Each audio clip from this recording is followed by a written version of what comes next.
Hey friends, it's Kai, your genderqueer relative here.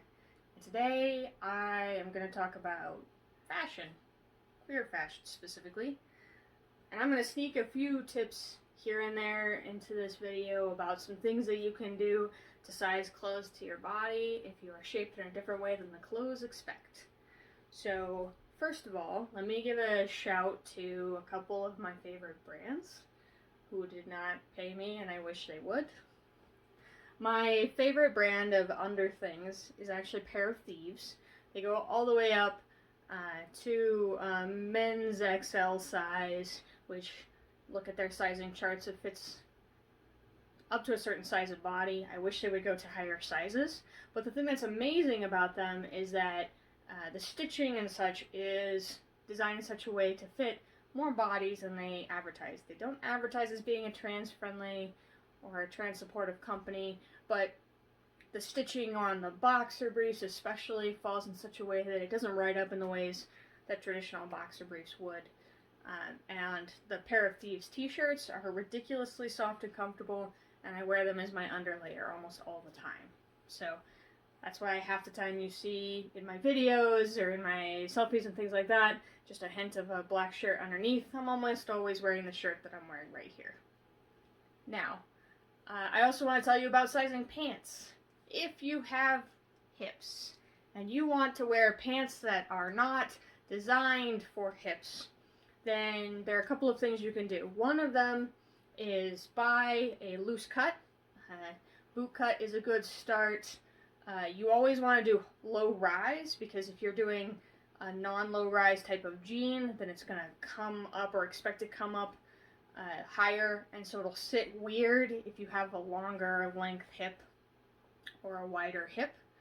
As a general rule, what I do is I take my waist measurements and I take my hip measurements, and I will usually kind of take the difference between them, and if it's, like as an example, if it's about an 8-inch difference, then I'll add 2 inches to my waist versus adding like the actual hip size on a loose cut in order to give me the amount of space I need in my pants in order to fit my hips. So like, as I said, add about 2 inches if you've got 8 inches of hip to waist difference. If your waist is actually larger than your hips, ignore those pieces of advice completely, but still do a loose cut. Just because they're going to fit more comfortably. As a rule, when you put your pants on, if you can crouch down in them and see whether or not they bunch or they pinch, that'll tell you whether they'll be comfortable sitting down. If you can't try your pants on that way, go try on pants and figure out the size. And the nice thing about like men's cut jeans is they should mostly fit the same way, as long as you get the same cut type and the same size. You don't have to deal with, oh, a size 10 is one thing in this brand of jeans and one thing in this brand of jeans. That is fortunately not something you deal with men's cut jeans. Now, this video is mostly going to be an ode to hoodies, however. And there's a really good song out there about looking like a king with my hoodie on. In order to not violate any terms and conditions, I'm not going to sing it, but I am going to show you some examples. First though, I'm going to change. Now, one of the most important things about queer fashion is color. Obviously, it's a little bit of a difficult thing to pull off, a colorful wardrobe, when you're talking about an environment where men's clothes come in like 4 shades of khaki, 2 shades of that awful blue that everyone wears into the office, and probably that salmon color that looks like last week's breakfast. Bright colors are hard to come by. Bright colored shirts are even more difficult to source in a lot of different sizes. You have some options. Personally, I like to shop for those sorts of things in the after holiday sales at places like Kohl's, who has a very colorful boys section for shirts and things like that. If you need a color, like any splash of color, you can go to someplace like Express. You can also check out wedding supply shops, actually, because there's one of the few places where cis men are expected to wear some color, basically, is to match bridesmaids' dresses. If you don't have all that extra cash on hand, however, you're going to have to shop around thrift stores and stuff like that. And that's where it gets complicated because everyone else is also looking for a bright splash of color. However, you can always expect that you're going to get some attention if you start with like base color pants, base color accessories, and a bright flash of color for your shirt. A lot of people go with like just a casual blue tie. Personally, I prefer regular neckties to bow ties.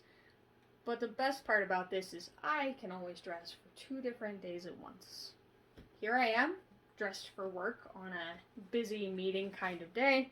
I will note that because I work business casual, I usually don't tuck my shirt in unless I'm going to be wearing a belt. And if I wear a belt, I always tuck my shirt in. So right now I'm not. No tucking.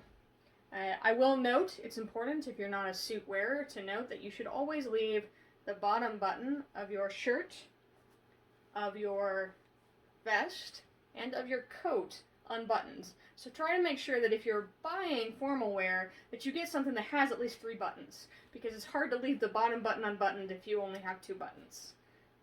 Without it, then it's more like a shoulder cloak than a coat, really. Now, for the hoodies, though. My least favorite thing about office environments, about hotel environments, about basically every kind of business environment, is that they always keep the temperature too low. It's always cold, unless it's sweltering. And so for 9 months of the year or so, including the summer months, I usually have to wear a hoodie for at least part of the day. Or I have to dress in a sweater. Now, I would much rather wear layers, because I live in Colorado, and layers are vital to survival. So, I've got my suit, and I've got my hoodie. And I've got a hoodie for every day of the week. It might seem strange, because when you look at a hoodie, you think a big, formless, shapeless suit of armor. A light tracksuit jacket that doubles as mission control. A long-sleeved, hooded, formal jacket. And on Friday, why not show how casual you can be with your favorite video game wear? Honestly,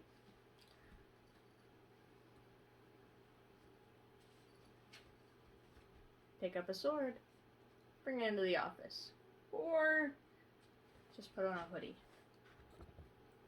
Now, my favorite thing about hoodies and some other clothes, but especially hoodies, is the same reason that makes a lot of cis folks eschew them, and that is that they're kind of a formless mass.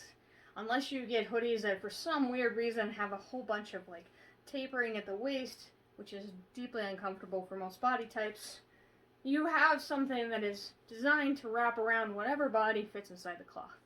They're comfortable, hopefully they have pockets, ideally they have zippers, and then they might have some extra tassels or whatever to make them something that you can lounge around in. And so they're more body-fitting than most kinds of coats, most shirts, and they will cover whatever else is going on so that you can put your gender dysphoria away in your back pocket, at least until it's time to take the hoodie off. Now,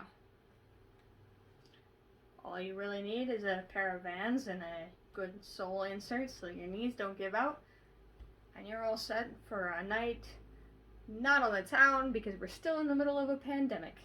Don't forget to coordinate your mask with your hoodie for maximum queer fashion. I hope you're staying warm and comfortable in this long winter.